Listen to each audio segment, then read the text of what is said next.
भारत सपूत YouTube channel पर आए हुए समस्त जिज्ञासु महानुभावों को पुनः साधुवाद करते हुए आज की प्रस्तुति को आगे बढ़ाते हैं और आज की प्रस्तुति में आपके साथ साझा करते हैं प्राणायाम की श्रेणी और उसके लक्षण। हम में से बहुतायत लोग प्राणायाम का अभ्यास करते हैं, अष्टांग योग में किसी अंग का अभ्यास करते हो न करते हो, किंतु प्राणायाम का अभ्यास बहुतायत लोग कर रहे हैं। कोई किसी का उद्देश्य शरीर को निरोग करना है, कोई आध्यात्म में गहरे उतरना चाहता है, कोई योग के माध्यम से विभिन्न प्रकार की सिद्धियों को प्राप्त करना चाहता है, कोई आत्म साक्षात करना चाहता है। तो सबके अपने अपने विभिन्न लक्ष्य हैं। तो आपको बताते चले, प्राणायाम के अभ्यास से हम अपने सांस की गति और संख्या को नियंत्रित करने का अभ्यास करते हैं। श्वास प्रश्वास क्या है, श्वास की गति और चाल पर हमने पहले से वीडियो बना रखा है, जिसका लिंक आपको डिस्क्रिप्शन बॉक्स में भी मिल जाएगा। तो चलिए आज की प्रस्तुति में आपके साथ साझा करते हैं प्राणायाम की श्रेणी और उसके लक्षण। प्राणायाम की श्रेणी और उसके लक्षण को जान समझकर हम अपने प्राणायाम में कुछ सुधार करते हुए योग और आध्यात्म में और गहरे उतर सकते हैं। तो चलिए आज की प्रस्तुति में आपके साथ साझा करते हैं प्राणायाम के इन श्रेणी और लक्षणों को, जिन्हें जान समझकर हम योग में और गहरे, आध्यात्म में और गहरे उतर सकते हैं। द्विजोत्तमों ने, विद्वानों ने, ऋषियों ने, मनीषियों ने हमारे प्राणायाम की मुख्य 3 श्रेणियां बतलाई हैं, जिनमें पहला है अधम, दूसरा है मध्यम और तीसरा है उत्तम। तो चलिए अब बात करते हैं अधम, मध्यम और उत्तम प्राणायाम की।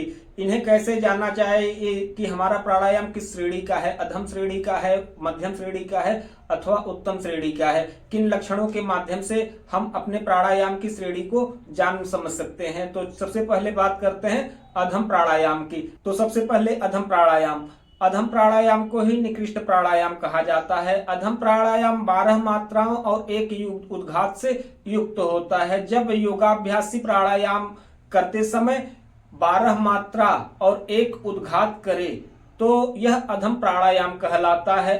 अब आप कहेंगे कि यह उद्घात क्या है, तो वीडियो के अंत में आपको उद्घात भी स्पष्ट कर दिया जाएगा। तो चलिए अब जानते हैं कि अधम प्राणायाम के लक्षण क्या है। तो हमारे द्वारा किया जाने वाले प्राणायाम से हमारे शरीर में कुछ लक्षण उभरते हैं, कुछ हमारा शरीर कुछ लक्षण प्रदर्शित करता है। उन्हीं लक्षणों को देखकर, जानकर, समझकर हम अपने प्राणायाम की श्रेणी को जान पाते हैं। तो चलिए उन लक्षणों के बारे में जानते हैं जिनसे हम प्राणायाम की श्रेणी को स्पष्ट तरीके से जान पाएं। तो सबसे पहले अधम प्राणायाम के कौन से लक्षण जो कि हमारा शरीर प्रदर्शित करता है। हमें प्राणायाम करते समय आप अनुभव किए होंगे तो ठीक है, नहीं अनुभव किए होंगे तो अब से जरूर एक नोटिस करिएगा।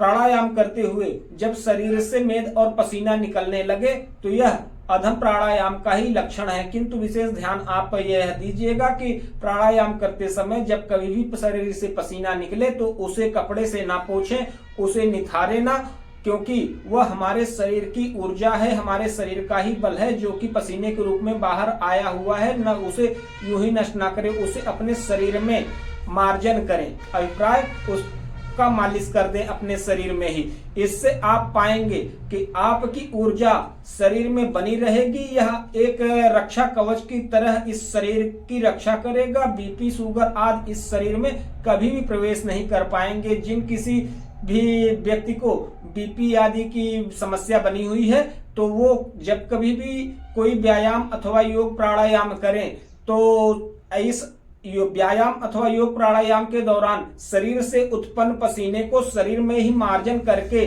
15-20 मिनट सुखाने के बाद, आराम करने के बाद स्नान करें तो उनका 15 दिन जाते जाते ब्लड प्रेशर अपने आप ही सामान्य हो जाएगा। बचपने में जैसा होता था, बिल्कुल जब निरोग होते हैं आप, एक सामान्य स्थिति, ब्लड की गति बिल्कुल ही सामान्य हो जाएगी। ब्लड के आप रोगी नहीं रहेंगे। उच्च रक्तचाप, निम्न रक्तचाप, कुछ भी, कोई भी रक्तचाप हो, आपका सब बैलेंस हो जाएगा।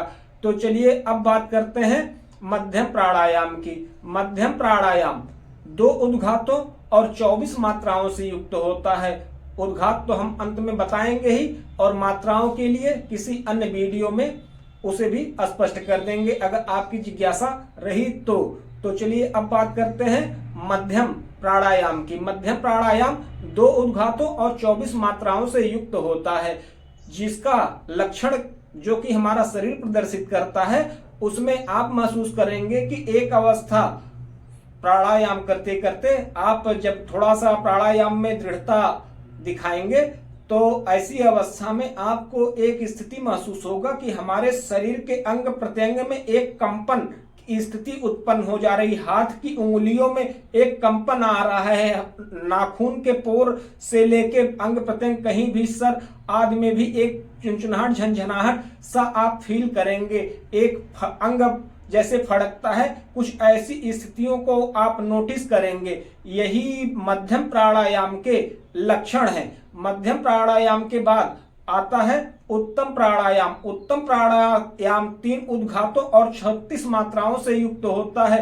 अधम, मध्यम और उत्तम प्राणायाम में मात्राओं को मेजर करेंगे तो इसमें कुछ और नहीं है, इसमें केवल समय की सीमा बढ़ती चली जाती है।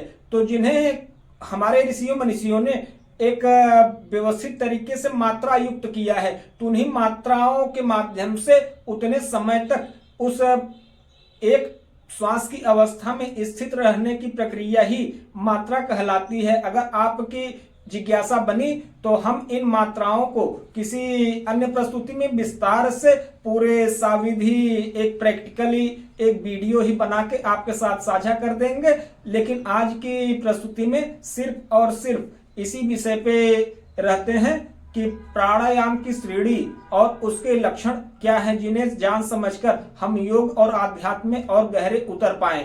तो चलिए इस प्रस्तुति को आगे बढ़ाते हैं और उत्तम प्राणायाम के लक्षणों को जानते हैं। उत्तम प्राणायाम में योग साधक अपने प्राण वायु को, जो कि श्वास के माध्यम से वायुमंडल से जो वायु वो धारण करता है, वह वायु ब्रह्मरंध्र में आवागमन करने की योग्यता को प्राप्त कर लेता है। अर्थात वायु को ब्रह्मरंध्र में धारण करने की कला जब एक योग साधक प्राप्त कर लेता है तो जिन माध्यम से यह कला उसे प्राप्त होती है वह दूसरा कोई साधन नहीं है, केवल और केवल उत्तम प्राणायाम ही एकमात्र साधन है। उत्तम प्राणायाम से योग साधक वायु को ब्रह्मरंध्र में आवागमन कराने की स्थिति अथवा कला को प्राप्त कर लेता है। तो चलिए बात करते हैं उत्तम प्राणायाम के उन लक्षणों को जिन्हें देख जान समझकर हम प्राणायाम के श्रेणी को जान पाएं। तो उत्तम प्राणायाम में जिन लक्षणों को हम पाते हैं उनमें दादुरी वृत्ति प्रमुख है। दादुरी वृत्ति क्या होती है? दादुर अर्थात मेढक। जैसे मेढक जमीन से छलांग लगाता है एक स्थान से दूसरे स्थान पर जाने के लिए, वैसे ही जब आप प्राणायाम की स्थिति में 36 मात्राओं और 3 उद्घातों को पूर्ण करेंगे, ऐसी अवस्था करते करते आपके शरीर में कंपावात के साथ जैसे आपको महसूस होगा कि आपका शरीर उस मेढक की भांति जमीन से उछल रहा है और पुनः जमीन पे आके गिर जा रहा है, एक धक्का लगेगा, आपको महसूस होगा। इसे ही कहते हैं दादुरी वृत्ति। इसका कुछ दिनों तक निरंतर, जब इस स्थिति तक आप पहुंच जाएं तो इसी अभ्यास को निरंतर कुछ दिनों तक लगातार गुरु के बताए नियमों के माध्यम से आप उसे करते रहे पूरी निष्ठा के साथ, तो आप एक दिन इस अवस्था को प्राप्त कर लेंगे कि आप जमीन को छोड़ के हवा में स्थित होने की कला प्राप्त कर लेंगे। इसी को कहते हैं दादुरी सिद्धि। तो यह दादुरी सिद्धि उत्तम प्राणायाम के माध्यम से ही कोई योग साधक प्राप्त करता है, जिसका प्रदर्शन यहाँ वहाँ हर जगह हर किसी को करने की आज्ञा नहीं होती। वो गुरु जो इसका ज्ञान देता है शिष्य से वचनबद्ध होता है उस गुरु से, इसलिए बिना गुरु की अनुमति साधक को इस प्राणायाम का प्रदर्शन जहां तहां नहीं करना चाहिए, वरना योग में विघ्न अवश्यंभावी है। तो चलिए अब अंत में बात करते हैं प्राणायाम उद्घात की। आशा करते हैं कि प्राणायाम की श्रेणी और उसके लक्षण से आप अवगत हो गए होंगे। तो चलिए अब बात करते हैं प्राणायाम उद्घात की। चूंकि आज का यह वीडियो लगभग 9-10 मिनट का पहले से ही हो चला है, अगर प्राणायाम उद्घात पर आगे चर्चा करेंगे तो लगभग 10-15 मिनट का समय और जाएगा। तो आप निश्चिंत रहे, हम कल अथवा परसों की प्रस्तुति में प्राणायाम उद्घात को आपको सविस्तार साविधि करके आपके साथ साझा करेंगे। तो आशा करते हैं आज की ये प्रस्तुति आप लोगों को अच्छी लगी होगी।